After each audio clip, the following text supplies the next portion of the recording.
Welcome back to my channel. जर तुम्ही माझ्या चॅनलवर फर्स्ट टाइम आलेला असाल तर हाय, मी आहे तुमची दोस्त मृण्मयी आणि मला खूप जास्त खुशी होत आहे कारण मी खूप दिवसांनंतर ॲक्चुअली असा लॉंग फॉर्मॅट वाला व्हिडिओ बनवायला बसली आहे आणि मला मजा येत आहे। बट ते सगळं आपण बाजूला ठेवूया आणि आजच्या व्हिडिओ बद्दल बोलूया।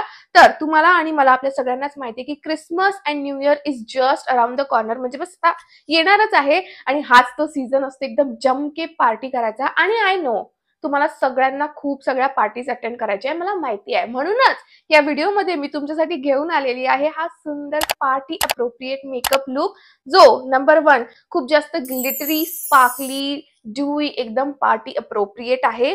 नंबर 2 एकदम लॉंग लास्टिंग आहे, जे आपल्याला पार्टीसाठी पाहिजे असतं। आणि नंबर 3 आणि सगळ्यात मेन खूप जास्त इझी पीझी मेकअप आहे, त्यामुळे तुम्ही सगळे इझिली हा मेकअप लुक क्रिएट करू शकता। आणि ह्या 3 गोष्टी या व्हिडिओला खूप जास्त इंटरेस्टिंग बनवतं आणि म्हणून हा व्हिडिओ शेवटपर्यंत नक्की बघा। आणि आता without wasting any time let's just get started. Voice over Mrunmayi is back आणि मेकअप करण्याच्या आधीची खुशी तुम्ही माझ्या फेसवर बघूच शकता। सगळ्यात पहिले तर मी माझे हे जे केस आहे ना ते साईडला करून घेते आणि आता मी यूज करणार आहे हे फॉक्सटेलचं मॉइश्चरायझर। हे बघा, तुम्हाला या विंटरच्या रुख्या सुख्या मौसम मध्ये जर ते ड्यूई मेकअप लुक अचीव्ह करायचं असेल तर मॉइश्चरायझर हे खूप इम्पॉर्टंट आहे। त्याने तुमची स्किन जी आहे ती एकदम मस्त अशी मॉइश्चराइज्ड हायड्रेटेड वाटते। मी माझ्या फोरहेड वरती नाही लावताय मॉइश्चरायझर कारण की तुम्ही बघितलं बम्स आहे, सो मी सगळं काही अवॉइड करते तिथे।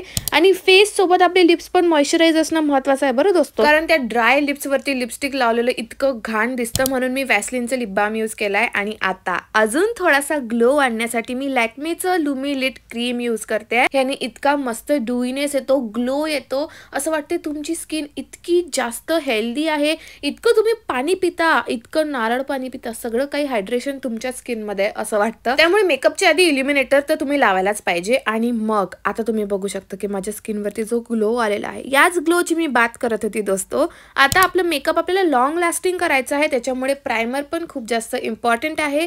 मी इथे मेबलिनचं फिट मी प्रायमर यूज केलेलं आहे, हे ऑइली वालं व्हर्जन आहे। याच्यामध्ये ड्राय व्हर्जन पण येतं जे मी यूज केलेलं नाही आहे, बट ऑइली मी यूज केलं आहे आणि ते खूप मस्त आहे। So I feel dry version पण चांगलाच असेल। सो तुम्ही प्रायमर पण कधीच विसरायचं नाही, त्याने तुमचा मेकअप लॉंग लास्टिंग राहतं। आता फायनली या 3-4 स्टेप्स केल्यानंतर माझं जे फेस आहे ते मेकअपसाठी एकदम प्रेप झालेलं आहे। पण मी आधी आयब्राउज फिल करणार आहे। मी आजकाल हे सुरू केलं आहे आणि मला कधी डिफरन्स इतका दिसला नाही, बट आता मी जेव्हा नोटीस केलं ना खूप जास्त डिफरन्स दिसतो। आणि म्हणून मी बघा किती एकदम असं मन लावून आरामात माझे आयब्रोज फिल करते आहे। माझे आयब्रोज असे थोडेसे असे थिक आहेत, बट ज्या गॅप्स असतात ना त्या मी फिल करते आणि मग नंतर हे असं ब्रश करते सगळं ब्लेंड करण्यासाठी। आणि हे सगळं केल्यावर तुम्ही आता डिफरन्स बघा, दोन्ही आयब्रो मध्ये किती जास्त डिफरन्स आहे। सो ते झाल्यानंतर मी आता करणार आहे फाउंडेशन। त्यासाठी मी स्विस ब्युटीचं फाउंडेशन यूज केलं आहे आणि कन्सिलर पण त्याच्यात ॲड केलं आहे, कारण की हा शेड थोडासा माझ्यासाठी डार्क होता आणि ते मी एका ब्रशच्या हेल्पने पूर्ण फेसवरती लावता आहे। येस, अंडर आईज मध्ये पण लावणार आहे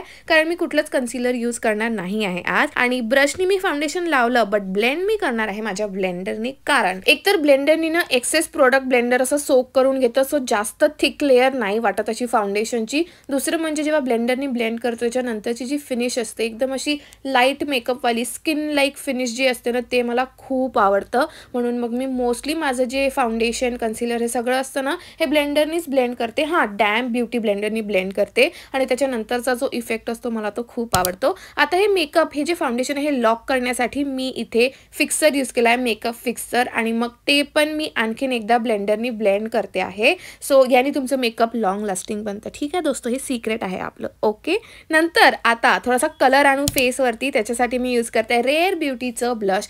दोस्तो मी तुम्हाला सांगत आहे माझं मोस्ट फेवरेट ब्लश आहे आणि मी असं चाहणार की हे कधीच संपाव नाही, जे की ते फुलफिल करतं ते संपतच नाही। थँक गॉड नाही संपत, कारण मला ते संपवायचं पण नाही आहे। एनिवेज याचं शेड आहे वर्थ आणि खूप प्रिटी शेड आहे, तर मी ते लावलं आणि मग ब्लेंडरनी मी ब्लेंड करते। तुम्ही बघा इतके इझिली ब्लेंड होतं ते आणि पिगमेंटेशन पण खूप मस्त आहे। मला थोडा आणखीन कलर हवा होता, त्याच्यामुळे मी थोडंसं आणखी ब्लश घेतलं आणि आता मी पहिले बोटानी ब्लेंड करणार आहे आणि त्याच्यानंतर मग मी माझ्या ब्लेंडरनी ब्लेंड करते। सो यानी थोडंसं पिगमेंट पण मिळते, कलर पण मिळतो आणि जास्त असं हेवी पण नाही वाटत। ओके, आता ऑलिव्हियाच्या या पावडरनी मी माझं फेस, माझं टी झोन बेसिकली सेट करणार आहे। तर आधी मी अंडर आईज सेट करते आहे आणि तुम्ही बघितलं मी पावडर लावायच्या आधी ना बोटानी थोडंसं ब्लेंड केलं। सो अंडर आय मध्ये जे प्रोडक्ट असतं फाउंडेशन थोडं जे सेटल झालं असतं ना ते मी ब्लेंड केलं आणि मग नंतर तिथे पावडर लावलं। त्याने काय होतं, क्रीज लाईन पडायचे चान्सेस कमी होतात आणि मग मी माझं टी झोन सेट करते, कारण माझं फेस ऑइली आहे, माझ्या टी झोनवरती जास्त ऑइल येतं, त्याच्यामुळे फक्त टी झोन मी सेट करते आहे.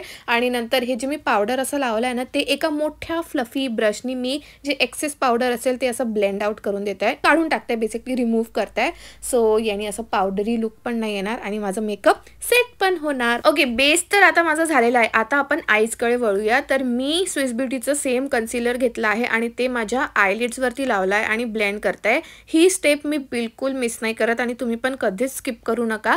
याने काय होतं, तुमचे जे आयशॅडोचे जे कलर्स आहेत ना, ते इतके सुंदर पॉप होतात आणि खूप छान पिगमेंट येतो आयशॅडोच्या कलर्सचा. मग तुम्ही ते लाईट कलर्स पण यूज केले ना, तरी पण ते खूप छान उठून दिसतात. सो ही स्टेप कधीच स्किप नका करू. आणि आयशॅडोसाठी मी यूज करत आहे मार्सचं हे आयशॅडो पॅलेट.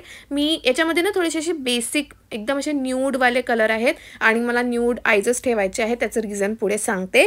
बट मी आधी तो पावडरवाला शेड घेतला, म्हणजे असा व्हाईटिश क्रीमिश शेड, त्याने माझं कन्सिलर सेट केलं. मग हा न्यूड शेड घेतला आणि ते मी माझ्या क्रीजवरती लावत आहे, म्हणजे क्रीजवरती फोकस करत आहे, पण ब्लेंड तर मी पूर्ण आयलिडवरच करत आहे, कारण की न्यूड शेड आहे, इतकं काय फरक नाही पडत त्याने. तर हा फक्त एकच शेड मी यूज करणार आहे माझ्या पूर्ण आयलिडवरती. आणि नंतर याच्यामधला हा जो शिमर शेड आहे ना, असा थोडासा शॅम्पेन कलर आहे, तर तो ग्लिटर आहे, ते शिमर आहे, तर ते मी माझ्या पूर्ण आयलिडवरती लावणार आहे. बट मी ते माझ्या बोटाने लावणार आहे, कारण की त्याने खूप छान पिगमेंटेशन मिळते आपल्याला बेसिकली. सो ते मी लावणार. तुम्ही बघितलं का, याच्यामध्ये थोडीशी गोल्डन शीन आहे, ते खूप सुंदर असं पॉप करतं. मग मी सेम न्यूड शेड माझ्या डोळ्यांच्या खाली पण लावत आहे, सो दॅट आपलं जे आय मेकअप आहे ते असं एकत्र दिसलं पाहिजे. आणि हे केल्यानंतर मी आता यूज करणार आहे ऑलिव्हियाचं हे लिक्विड आयलायनर, जे मी ऑफ कॅमेरा लावलं आणि इतका सुंदर विंग्स बनवले होते, म्हणजे मी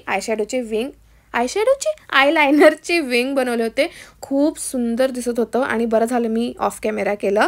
नंतर मी माझे आयलॅशेस कर्ल करत आहे मस्कारा लावायच्या आधी, ही स्टेप नका स्किप करू. त्याच्यानंतर मी मेबेलिनचा कलॉसेल मस्कारा यूज केला आणि तो लावला. तुम्हाला जर फॉल्स लॅशेस यूज नसतील करायचे, बट तसा इफेक्ट पाहिजे आहे, तर मस्काराच्या आधी आयलॅशेस कर्ल करणं स्टार्ट करा, त्यांनी खूप सुंदर लुक येतो आणि असं वाटतं की तुम्ही फॉल्स लॅशेस लावले आहे. हे पण एक आपलं सिक्रेट आहे.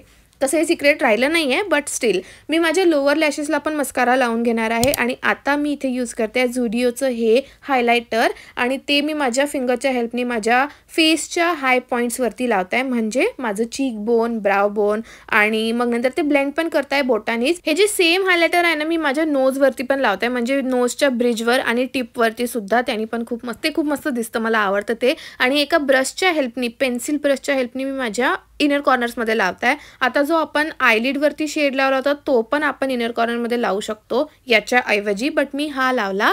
आणि हे सगळं मेकअप जे आहे ते आता मी परत एकदा त्या मेकअप फिक्सरनी फिक्स करताय, सेट करत आहे. आणि नंतर मी एका ब्लेंडरनी ते पूर्ण असं जे प्रोडक्ट आहे, म्हणजे जे मेकअप फिक्सर आहे ते असं पुश करताय. आता बारी आहे लिप्सची. सो आपलं जे लिप बाम होतं एक्सेस ते रिमूव्ह केलं आणि मी इथे यूज करते हे झुडिओचं लिप लायनर. हे असं न्यूड शेड आहे, बस काही नाही, मी माझे लिप्स लाईन करून घेत आहे आणि नंतर बोटाच्या हेल्पनी थोडंसं ब्लेंड करताय, म्हणजे हार्श लाईन नाही दिसले पाहिजे. आणि लिपस्टिकसाठी मी यूज करणार आहे माझी करंट फेवरेट मृचा ब्युटीची लिक्विड लिपस्टिक. याचा शेड आहे ब्रू. आणि दोस्तो मी खोटं नाही बोलते, मी एकदम खरं सांगते, मला खूप आवडत आहे हा शेड, ही लिपस्टिक आणि हा लिप कॉम्बो. याच्यावरती तुम्ही थोडंसं लिप ग्लॉस लावलं की इतका सुंदर लिप कॉम्बो बनतो आणि एव्हरीडेसाठी पण खूप मस्त आहे. तर आता मी यूज करते झुडिओचं lip gloss, yes lip gloss आहे. आणि त्याच्यानंतर हे सगळं लावल्यावर माझं मेकअप फायनल लुक हा आहे, मला तर खूप जास्त आवडला. तुम्ही या न्यूड लिप्सच्या जागी एकदम ब्राईट रेड लिप्स पण करू शकता,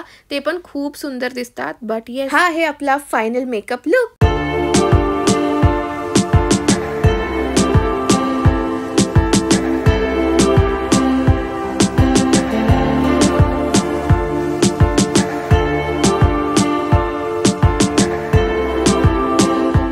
ओके दोस्तो, तर हा आहे माझा फायनल मेकअप लुक. यार मला तर खूप आवडत आहे हा मेकअप लुक. म्हणजे बघा, इथून पण बघा इतका चमकत आहे, एकदम असा ड्यूई मेकअप लुक दिसत आहे.